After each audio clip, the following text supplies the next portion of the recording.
Good morning everyone. I hope आप सब अपनी जगह ठीक ठाक होंगे।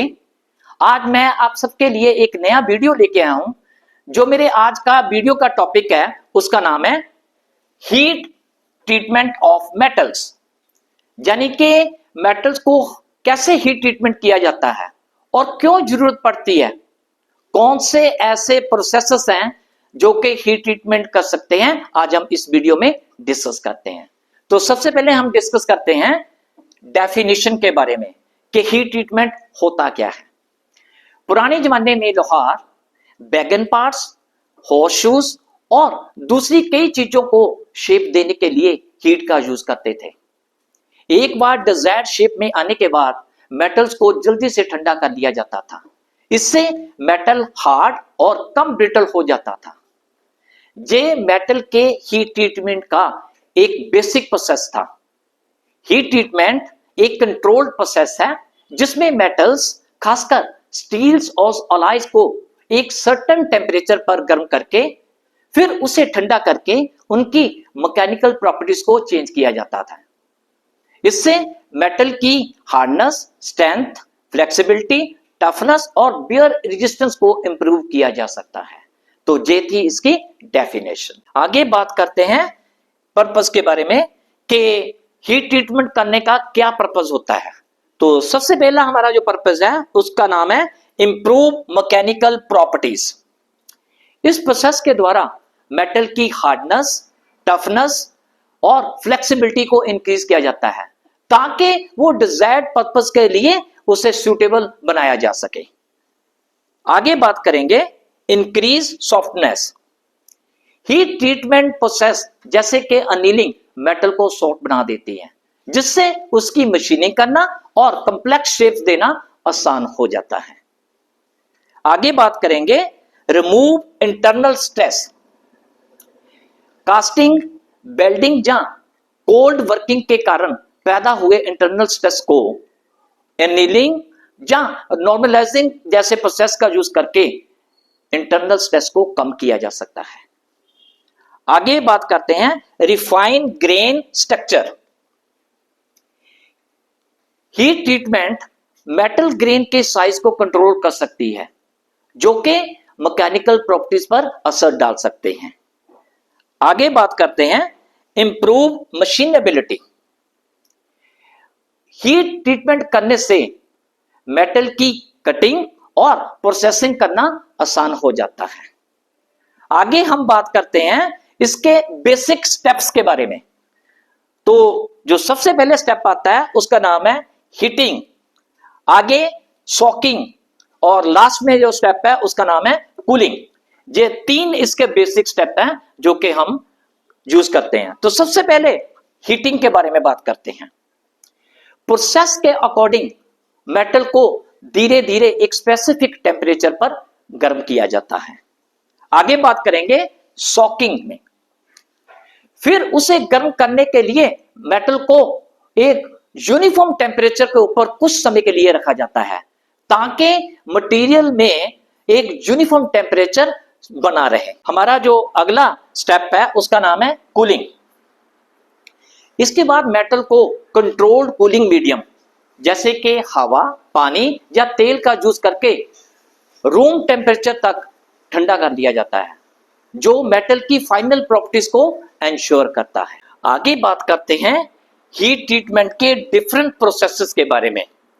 तो जो सबसे पहले प्रोसेस आता है उसका नाम है annealing, next normalising, next hardening जिसे क्विंचिंग भी कहा जाता है, आगे है tempering, next case hardening, next stress relieving और आखिर में है आइसोथर्मल हीट ट्रीटमेंट। ये यानी कि प्रोसेसेस हैं जो कि हीट ट्रीटमेंट में यूज किए जाते हैं। तो सबसे पहले हम बात करेंगे अनीलिंग के बारे में। सबसे पहले डेफिनेशन के बारे में बात करते हैं। ये मेटल्स को सॉफ्ट करने का हीट ट्रीटमेंट प्रोसेस है जिसमें मटेरियल्स को रिक्रिस्टलाइजेशन टेम्परेचर से ऊपर गर्म किया जाता है, फिर उसे उसी टेम्परेचर तक कुछ समय के लिए रखा जाता है। उसके बाद इंटरनल स्ट्रेस को कम करने और फ्लेक्सिबिलिटी को बढ़ाने के लिए फर्नेस के अंदर ही धीरे धीरे ठंडा किया जाता है। ये थी इसकी डेफिनेशन। आगे हम बात करेंगे इसके स्टेजेस के बारे में। तो ये 3 स्टेजेस हैं इसकी। सबसे पहले recovery, second recrystallisation, third grain growth. सबसे पहले बात करते हैं रिकवरी के बारे में। इस स्टेज में मेटल का जो इंटरनल स्ट्रक्चर है वो शेपिंग और हार्डनिंग से होने वाले डैमेज को अपने आप ठीक कर लेता है। आगे बात करेंगे रिक्रिस्टलाइजेशन। इसमें नए हेल्थी क्रिस्टल ग्रेन्स बनते हैं और डैमेज ग्रेन की जगह ले लेते हैं। इससे मेटल सॉफ्ट और फ्लेक्सिबल हो जाता है। तो आगे बात करेंगे ग्रेन ग्रोथ। अगर मेटल ज्यादा समय तक गर्म रहता है तो ये ग्रेन्स बड़े हो सकते हैं, जिससे मेटल वीक हो सकता है और उसकी टफनेस कम हो सकती है। आगे बात करते हैं इसके प्रोसेस के बारे में। इस प्रोसेस में मेटल को स्पेसिफिक टेम्परेचर पर गर्म किया जाता है, जो कि रिक्रिस्टलाइजेशन पॉइंट से ऊपर होता है। वर्कपीस को एक स्पेसिफिक टाइम पर इसी टेम्परेचर पर रखा जाता है ताकि इंटरनल एटॉमिक चेंजेस हो सके। फिर मटेरियल को धीरे धीरे ठंडा कर लिया जाता है। फर्नेस को बंद करके मटेरियल को फर्नेस के अंदर ही ठंडा होने दिया जाता है। ये स्लो कूलिंग मेटल की डिजायर्ड प्रॉपर्टी को बनाए रखने में हेल्प करती है। आगे बात करते हैं इसके एप्लीकेशंस के बारे में। इसका ज्यादातर यूज डिफरेंट मेटल्स और उसके अलॉय पर किया जाता है, जैसे कि स्टील, कास्ट आयरन और कॉपर इंक्लूड होते हैं। बड़े बड़े मेटल पार्ट्स के कंपोनेंट्स को इवनली मिक्स करने के लिए इस प्रोसेस का यूज किया जाता है। हमारा जो अगला हीट ट्रीटमेंट का जो प्रोसेस है उसका नाम है नॉर्मलाइजिंग। तो सबसे पहले हम इसकी डेफिनेशन के बारे में जानते हैं। ये एक हीट ट्रीटमेंट प्रोसेस है जो कि स्पेशली स्टील्स और कास्ट आयरन पे किया जाता है। इस प्रोसेस का मेन पर्पस ग्रेन स्ट्रक्चर को इंप्रूव करना, मैकेनिकल प्रॉपर्टीज को बेटर बनाना और इंटरनल स्ट्रेस को कम करना है। ये अनिलिंग से मिलता जुलता प्रोसेस है, लेकिन इसमें एयर कूलिंग की जाती है, जिससे मेटल ज्यादा स्ट्रॉन्ग और हार्ड बनता है। तो ये थी इसकी डेफिनेशन। आगे हम इसके स्टेजेस के बारे में बात करते हैं। कौन कौन से स्टेज होते हैं? सबसे पहले heating, next soaking, next cooling. ये 3 स्टेज हैं इसकी। तो सबसे पहले हम बात करते हैं हीटिंग के बारे में। इस प्रोसेस में मेटल को फर्नेस में एक प्रिसाइज टेम्परेचर पर गर्म किया जाता है, जो कि आमतौर पर उसके अपर क्रिटिकल टेम्परेचर 30 डिग्री से 50 डिग्री से ज्यादा होता है। आगे बात करते हैं सॉकिंग के बारे में। फिर उसी मेटल को एक स्पेसिफिक पीरियड पर हाई टेम्परेचर पर रखा जाता है ताकि ये इंश्योर किया जा सके कि पूरा स्ट्रक्चर यूनिफॉर्म ऑस्टेनेटिक फेज में चेंज हो जाए और ग्रेन स्ट्रक्चर रिक्रिस्टलाइज हो सके। आगे बात करते हैं कूलिंग के बारे में। सोकिंग के बाद मेटल को फर्नेस के बाहर निकाल लिया जाता है। फिर एयर कूलिंग की हेल्प से रूम टेम्परेचर तक उसे ठंडा कर लिया जाता है। ये कूलिंग रेट अनिलिंग प्रोसेस से ज्यादा होती है, जिससे फाइन ग्रेन स्ट्रक्चर अचीव किया जा सकता है। आगे हम बात करेंगे इसके बेनिफिट्स के बारे में। इस प्रोसेस से बेटर मैकेनिकल प्रॉपर्टीज वाले फाइन ग्रेन्स बनते हैं। ये कास्टिंग, फोर्जिंग, वेल्डिंग या कोल्ड वर्किंग से होने वाले रेजिडुअल स्ट्रेस को कम करता है। ये मेटल की स्ट्रेंथ, हार्डनेस, टफनेस और फ्लेक्सिबिलिटी को इंप्रूव करता है। आगे हम बात करेंगे इसके एप्लीकेशंस के बारे में। ये शाफ्ट, गियर और कनेक्टिंग रोड जैसे मशीन पार्ट्स को बनाने में, कास्टिंग और फॉर्जिंग में, हार्डनिंग से पहले स्टील को प्रिपेयर करने में इसका यूज किया जाता है। इसके अलावा वेल्डेड पार्ट्स में भी इसका यूज होता है ताकि स्ट्रेस को रिमूव किया जा सके और बेटर ग्रेन स्ट्रक्चर इंप्रूव हो सके। तो ये था मेरा आज का वीडियो, जिसमें मैंने हीट ट्रीटमेंट के 2 प्रोसेसेस यानी कि अनीलिंग और नॉर्मलाइजिंग के बारे में मैंने कंप्लीट डिस्कस किया है। जो बाकी के जो प्रोसेसेस हैं वो मैं आगे आने वाले अपने वीडियो में डिस्कस करूंगा। अगर इन दो प्रोसेस यानी कि अनीलिंग और नॉर्मलाइजिंग में आपको कोई भी डाउट है या कोई भी आपकी क्वेरी है तो वो आपने कमेंट सेक्शन में जाके उसके बारे में जरूर लिखना है। साथ ही लाइक, शेयर, सब्सक्राइब करना मत भूलिए। Thank you very much. Have a nice day. Good morning everyone. जैसा कि मैंने अपने पिछले वीडियो में हीट ट्रीटमेंट प्रोसेस के दो प्रोसेस के बारे में यानी कि अनीलिंग और नॉर्मलाइजिंग के बारे में मैंने बात की थी, तो आज हम जो बाकी के बचे हुए प्रोसेसेस हैं उनके बारे में डिस्कस करेंगे। तो जो बाकी के बचे हुए हैं उसमें सबसे पहले आता है हार्डनिंग, इसे क्वेंचिंग भी कहा जाता है। तो सबसे पहले हम इसकी डेफिनेशन की बात करेंगे। ये एक हीट ट्रीटमेंट प्रोसेस है जिसमें मेटल को एक स्पेसिफिक हाई टेम्परेचर पर गर्म किया जाता है, फिर उसे वाटर या ऑयल जैसे मीडियम से तेजी से ठंडा कर दिया जाता है। ये रैपिड कूलिंग मेटल के क्रिस्टल स्ट्रक्चर को चेंज कर देती है, जिससे एक हार्ड और strong but brittle material create होता है। इसके कारण हार्डनेस और वियर रेजिस्टेंस इंक्रीज होती है और टफनेस और फ्लेक्सिबिलिटी रिड्यूस होती है। तो ये थी इसकी डेफिनेशन। तो आगे बात करेंगे इनके स्टेप्स के बारे में। तो कौन कौन से स्टेप्स होते हैं सबसे पहले ये बात करते हैं। सबसे पहले स्टेप आता है heating, second soaking, third cooling. ये तीन स्टेप्स है। हमारा जो पहला स्टेप है उसको बोलते हैं हीटिंग। इस प्रोसेस में मेटल को इनके हाई टेम्परेचर पर गर्म किया जाता है ताकि हार्डनिंग एलिमेंट्स सॉलिड सॉल्यूशन में बदल जाए। तो अगला जो हमारा स्टेप है उसको बोलते हैं सॉकिंग। फिर इसके बाद उसी मेटल को एक स्पेसिफिक टाइम तक हाई टेम्परेचर पर रखा जाता है ताकि यह इंश्योर किया जाए कि सभी हार्डनिंग मटेरियल आपस में अच्छे से मिक्स हो जाए और मेटल इवनली गर्म हो जाए। हमारा जो अगला स्टेप है उसको बोलते हैं कूलिंग।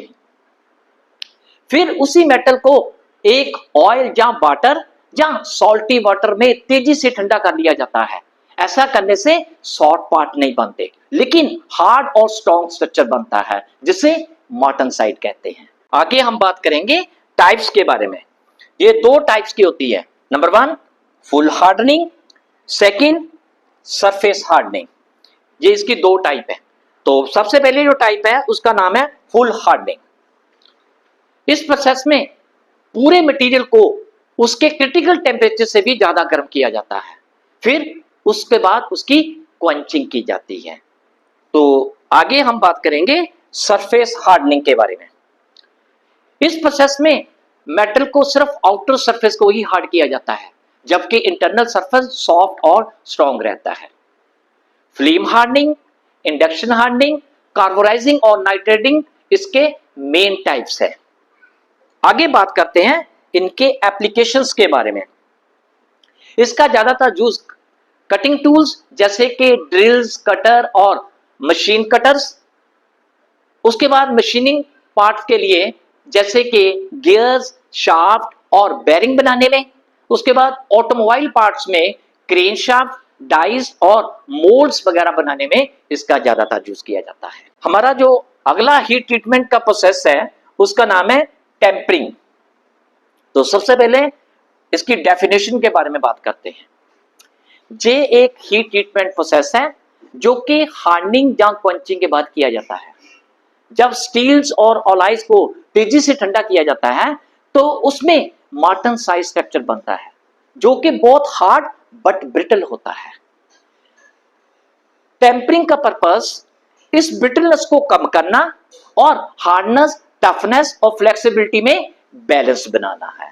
तो ये थी इसकी डेफिनेशन। आगे हम इसके प्रोसेस के बारे में बात करते हैं।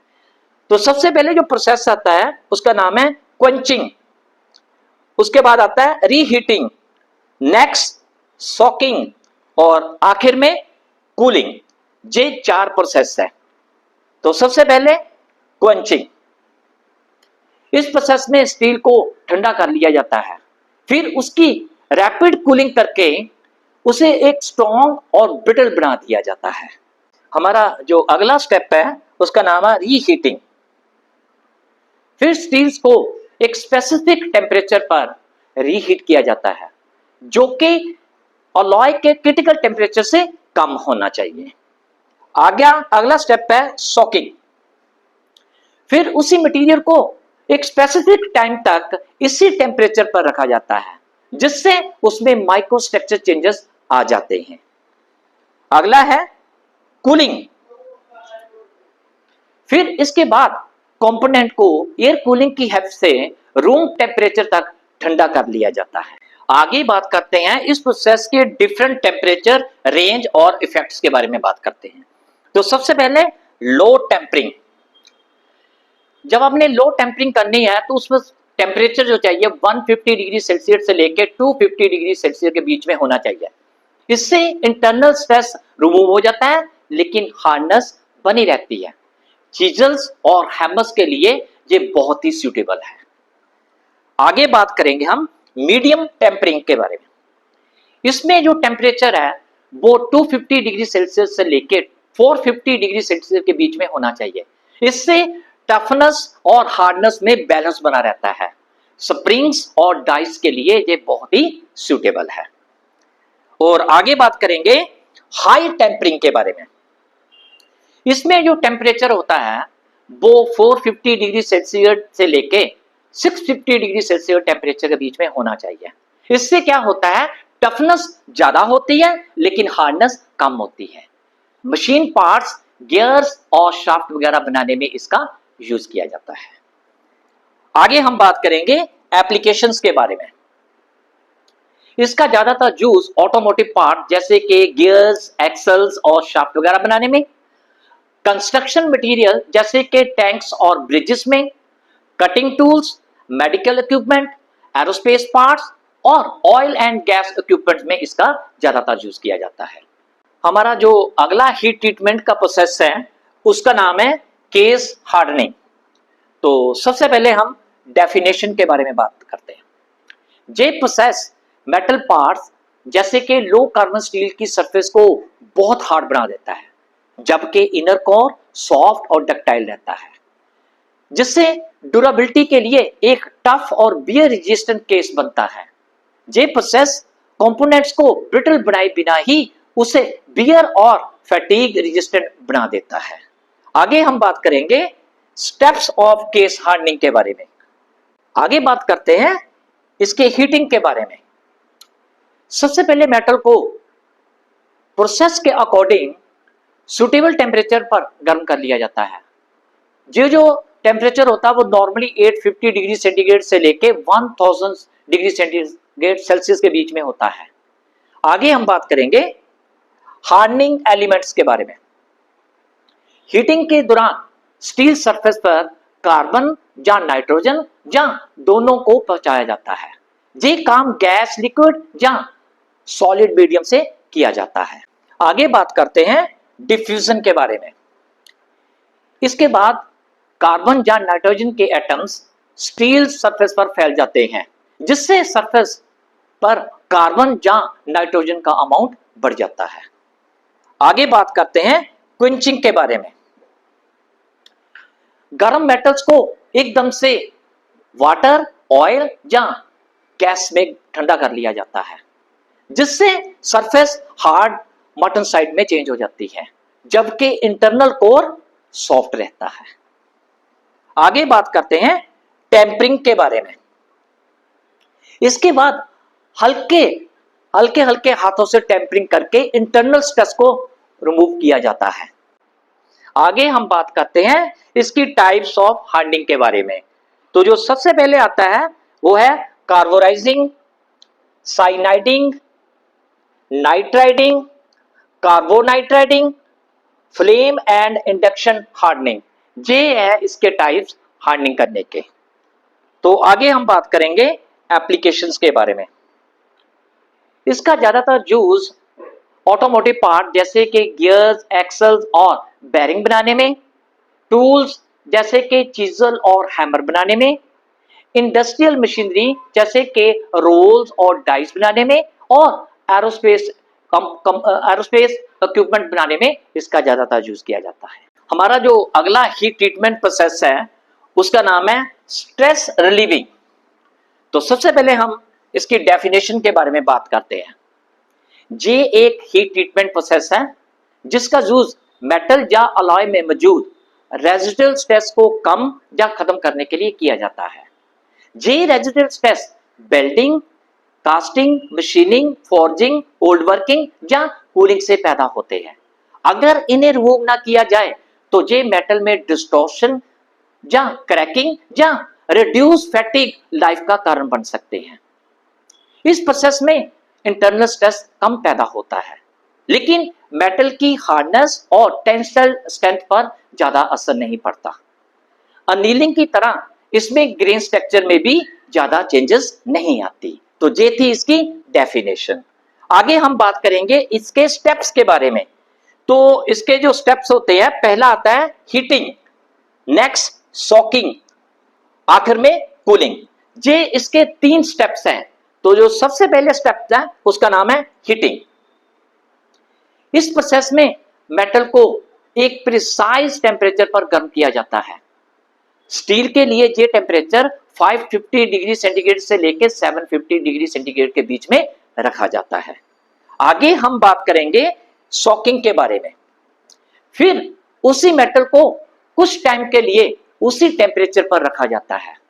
इस टाइम के दौरान मेटल का इंटरनल स्ट्रेस धीरे धीरे खत्म हो जाता है। हमारा जो अगला स्टेप है उसका नाम है कूलिंग। फिर उस मेटल को धीरे धीरे कंट्रोल रेट पर ठंडा कर लिया जाता है। स्लो कूलिंग नए रेजिडुअल स्ट्रेस को बनने से रोकती है। आगे हम बात करेंगे एप्लीकेशंस के बारे में। इस प्रोसेस का यूज वेल्डेड पार्ट के स्ट्रेस को दूर करने के लिए, मशीनिंग के कारण पैदा हुए डिस्टॉर्शन को कम करने के लिए, कास्टिंग और फोर्जिंग के दौरान स्ट्रक्चर को स्टेबल रखने के लिए, प्रेशर वेसल्स, बॉयलर्स और पाइपलाइन में वेल्डिंग के कारण पैदा हुए स्ट्रेस को कम करने के लिए इसका यूज किया जाता है। हमारा जो अगला हीट ट्रीटमेंट प्रोसेस है उसका नाम है आइसोथर्मल हीट ट्रीटमेंट प्रोसेस। तो सबसे पहले हम इसकी डेफिनेशन के बारे में बात करते हैं। ये एक ऐसा हीट ट्रीटमेंट प्रोसेस है जिसमें मेटल को किसी स्पेसिफिक टेम्परेचर पर गर्म किया जाता है, फिर उसे उसी टेम्परेचर पर किसी स्पेसिफिक टाइम तक रखा जाता है ताकि उसका फेज फॉर्मेशन पूरा हो सके, और फिर उसे कंट्रोल तरीके से ठंडा कर लिया जाता है। इसमें कूलिंग स्टेप एक आइसोथर्मल कंडीशन में किया जाता है, इसीलिए इसे आइसोथर्मल प्रोसेस कहते हैं। ये 2 प्रकार के होते हैं, एक आइसोथर्मल अनीलिंग और दूसरा आइसोथर्मल हार्डनिंग। तो ये थी इसकी डेफिनेशन। तो आगे हम बात करते हैं इसके स्टेप्स के बारे में। सबसे पहला जो स्टेप आता है उसका नाम है heating, second isothermal holding, third cooling. ये इसके 3 स्टेप्स हैं। तो सबसे पहले हम बात करेंगे हीटिंग के बारे में। इस प्रोसेस में मेटल को उसके क्रिटिकल टेम्परेचर तक गर्म कर लिया जाता है। स्टील के लिए ये जो टेम्परेचर है 750 डिग्री सेल्सियस के आसपास होना चाहिए। आगे हम बात करेंगे आइसोथर्मल होल्डिंग के बारे में। इस प्रोसेस में मेटल को फर्नेस या मोल्टन साल्ट में उसे एक स्पेसिफिक टेम्परेचर तक कुछ समय के लिए रखा जाता है। इसी दौरान ऑस्टेनेटाइट मेटल ट्रांसफॉर्म होकर डिजायर्ड माइक्रोस्ट्रक्चर जैसे कि बायनाइट और परलाइट में बदल जाता है। हमारा जो अगला स्टेप है उसका नाम है कूलिंग। इस प्रोसेस में कूलिंग एक कांस्टेंट टेम्परेचर पर होती है, ना कि कंटिन्यूस कूलिंग, जो कि नॉर्मलाइजिंग और हार्डनिंग प्रोसेस में होती है। यह प्रोसेस फेज डायग्राम और ट्रिपल टी डायग्राम यानी कि टाइम टेम्परेचर ट्रांसफॉर्मेशन पर बेस्ड है। आगे बात करते हैं बेनिफिट्स के बारे में। इस प्रोसेस से कंट्रोल्ड माइक्रोस्ट्रक्चर अचीव किया जाता है। इस प्रोसेस में इंटरनल स्ट्रेस बहुत कम होता है और मटेरियल में डिस्टॉर्शन और क्रैकिंग का रिस्क भी बहुत कम होता है। इसके अलावा स्ट्रेंथ, हार्डनेस और टफनेस बहुत आसानी से हासिल की जाती है। आगे बात करते हैं एप्लीकेशंस के बारे में। इसका ज्यादातर यूज हाई स्ट्रेंथ स्टील बनाने में, टूल्स और डाइस की हीट ट्रीटमेंट करने से, गियर, शाफ्ट, स्प्रिंग और कटिंग टूल्स में, जहां टफनेस और वेयर रेजिस्टेंस दोनों की जरूरत होती है, वहां किया जाता है। तो ये था मेरा आज का ये video heat treatment of metals पर। ये मेरे दोनों वीडियो, आज का और जो पिछला मैंने वीडियो बनाया था, उसको आपने ध्यान से देखना है। अगर उसमें कोई भी आपको प्रॉब्लम आती है या कोई भी आपकी क्वेरी है, तो आपने कमेंट सेक्शन में जाके उसके बारे में जरूर लिखना है, ताकि मैं उसमें जाके उसका आंसर दे सकूं। और साथ ही लाइक, शेयर और सब्सक्राइब करना मत भूलिए।